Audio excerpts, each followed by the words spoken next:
Dean Wedekind with Maxi Lift and Pro Tips.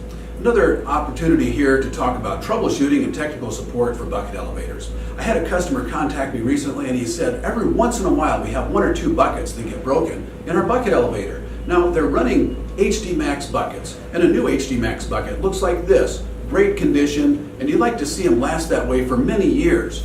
But what they were having is once in a while they'd have a bucket that would get damaged on the front lip like this and cause a lot of damage to one bucket, maybe two buckets, and then that damage would disappear. They wouldn't see it again for many months, and then maybe one or more buckets might be damaged again. So I thought, let's go out and take a look and see what the situation is. I've got a few photos here. Let's go and see what I found. Now in the first photo here, this is the boot section of the bucket elevator that I saw there at the facility. When I go to a facility like this, I like to take a look not just at the boot, but the head section. You never know what you might find. Maybe it's something related, maybe not. But regardless, went up to the top. I found something that ended up being unrelated, but it's very interesting. You'll notice here the throat plate is made out of belting, rubber belting. It's almost completely worn away. You can see that most of it is gone, but a little bit has actually been worn back and is back in the trunking area, and it's hitting the buckets. There's no way that can cause the damage that they're seeing, so I knew that wasn't the problem, but they do need to get that replaced with UHMW.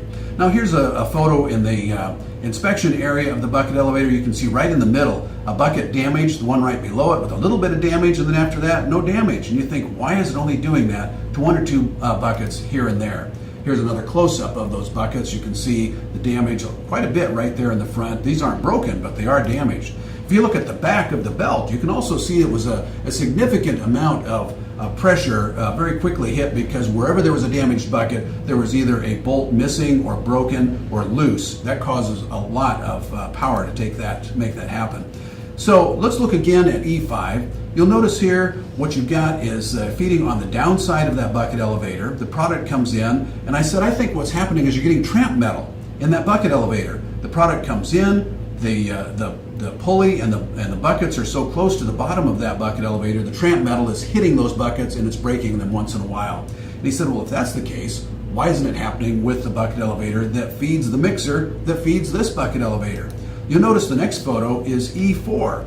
And what that one has is also feeding on the downside, but you'll notice that the boot shaft is higher. Now, next you'll see both of these photos side by side.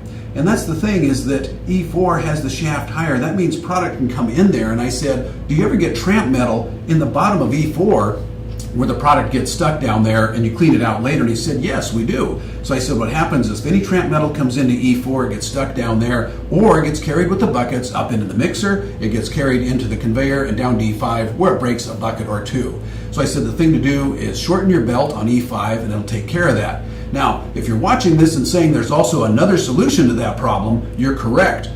So I'd like you to watch part 2 of this pro tip to find out the other answer to take care of getting rid of that tramp metal before it ever gets into these bucket elevators. I'm Dean Wedekind for Maxi Lift and Pro Tips.